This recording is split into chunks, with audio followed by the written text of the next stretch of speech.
Bismillahirrahmanirrahim. Assalamualaikum warahmatullahi wabarakatuh. Kami dari kelompok 3 yang beranggotakan yang pertama ada Abdurrahman Brilian dengan NIM 210466161. Yang kedua Karisma Bintang saya sendiri dengan NIM 2104666. Yang ketiga Nia Febria Puspita dengan NIM 210466132. Selanjutnya Salma Dwi Utari dengan NIM 210460082 dan terakhir Siti Aisyah dengan NIM 210465150. Yang pertama-tama dan paling utama, marilah kita panjatkan atas kehadiran Allah Subhanahu wa taala, yang mana atas rahmat dan taufik hidayahnya lah kita dapat bertemu kembali dalam diskusi sejarah politik ini. Oke. Selanjutnya salawat beriring salam semoga tercurahkan selalu pada junjungan kita Nabi besar Muhammad SAW, yang mana atas perjalanan yang penuh dengan perjuangannya lah kita dapat berpindah zaman, dari zaman yang biadab ke zaman yang beradab, dari zaman yang hancur ke zaman yang teratur, dari zaman jahiliyah atau kebodohan ke zaman yang penuh dengan teknologi informasi dan komunikasi seperti yang kita rasakan saat ini. Baiklah, pada diskusi kali ini kami akan mengangkat judul Gerakan Sosial dan Lahirnya Reformasi. Langsung saja yang akan dibacakan oleh Adam Abdurrahman. Pada Adam, saya persilahkan. Terima kasih kepada moderator. Pertama, Gerakan Sosial dan Lahirnya Reformasi. Reformasi merupakan suatu perubahan catatan kehidupan lama dan catatan kehidupan berupaya yang lebih baik. Reformasi yang terjadi di Indonesia pada tahun 98 merupakan suatu gerakan yang bertujuan untuk melakukan perubahan dan pembaruan, terutama perbaikan tatanan kehidupan dalam bidang politik, ekonomi, hukum, dan sosial. Krisis politik.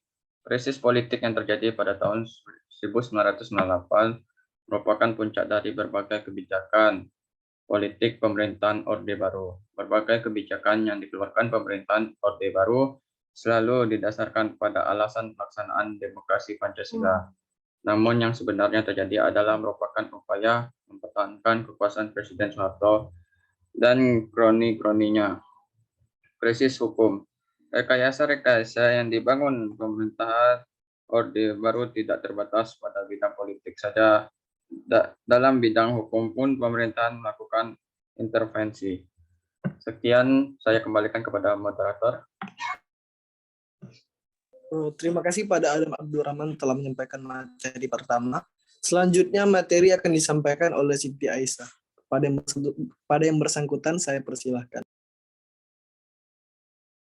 Baik, terima kasih kepada moderator. Saya akan melanjutkan materi selanjutnya, yaitu mengenai krisis moneter. Krisis moneter yang melanda negara-negara Asia Tenggara sejak Juli 1996 mempengaruhi perkembangan perekonomian Indonesia. Di tengah-tengah terjadinya kerisuhan kehidupan berbangsa dan bernegara pada bulan Juli 1967, Indonesia mulai terkena imbas krisis moneter. Selanjutnya, krisis ekonomi. Penurunan nilai tukar rupiah ini telah menyebabkan penurunan aktivitas ekonomi yang ditandai lesunya perekonomian, dengan juga menyebabkan kerusakan pada institusi ekonomi penting. Memasuki tahun anggaran 1998 sampai 1999, krisis moneter berimbas juga pada aktivitas ekonomi yang lain. Selanjutnya, krisis sosial. Pelaksanaan politik represif yang dijalankan pemerintah Orde Baru dan tidak demokrasi menyebabkan terjadinya konflik politik maupun konflik antar etnis dan agama. Ketimpangan perekonomian yang terjadi di Indonesia memberikan sumbangan terbesar terhadap timbulnya krisis sosial. Selanjutnya, krisis kepercayaan. Krisis multidimensional yang melanda bangsa Indonesia telah mengikis kepercayaan masyarakat terhadap kepemimpinan Presiden Soeharto Kegagalan pemerintah dalam membangun kehidupan politik yang demokratis, menegakkan hukum dan sistem peradilan, serta pelaksanaan pembangunan yang berpihak kepada rakyat, banyak telah melahirkan krisis kepercayaan. Baiklah, itulah materi dari saya. Saya kembalikan kepada moderator. Terima kasih kepada Siti Aisyah yang telah menerangkan materi kedua. Selanjutnya saya serahkan kepada Saudari Salma. Kepada Saudari Salma saya persilahkan. Baiklah, materi selanjutnya yaitu tentang gerakan reformasi sebagai korektif praktik politik Orde Baru. Era reformasi muncul sebagai gerakan korektif dan pelapor perubahan-perubahan mendasar di berbagai aspek kehidupan. Gerakan reformasi yang melahirkan proses perubahan dan pelengseran pemerintahan Orde Baru dan melahirkan Undang-Undang Nomor 3 Tahun 1999 tentang praktik politik memungkinkan sistem multipartai kembali bermunculan.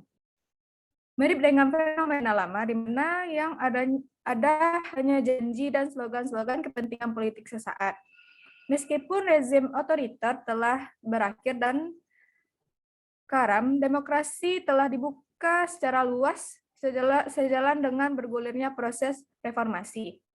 Namun perkembangan demokrasi belum terarah secara baik dan aspirasi masyarakat belum terpenuhi secara maksimal. Sekian, kembali kepada moderator.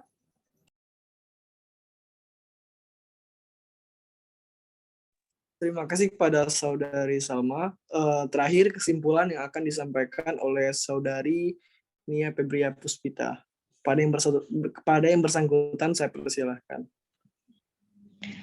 Baik, terima kasih kesempatannya. Di sini saya akan membacakan kesimpulan dari diskusi kelompok kami. Yaitu partai politik merupakan institusi yang menjadi penyangga bekerjanya demokrasi perwakilan. Selama demokrasi perwakilan masih dipandang sebagai cara yang paling masuk akal untuk mewujudkan kedaulatan rakyat, maka kehadiran partai politik tidak akan terhindarkan. Partai politik telah mengubah relasi antara rakyat dengan penguasa, untuk melihat seberapa jauh peran partai politik sebagai wadah penyalur aspirasi politik rakyat. Sekali lagi harus dilihat dalam konteks perspektif sejarah perkembangan bangsa Indonesia itu sendiri. Sekian dari saya kembalikan kepada moderator. Baiklah, terima kasih kepada teman-teman yang telah menyampaikan materi serta kesimpulan. Mungkin itu saja penyampaian materi dari kelompok kami. Saya akhiri. Burung Irian, burung cendrawasih yang matinya dilempar batu. Cukup sekian dan terima kasih. Wassalamualaikum warahmatullahi wabarakatuh. Waalaikumsalam. Waalaikumsalam.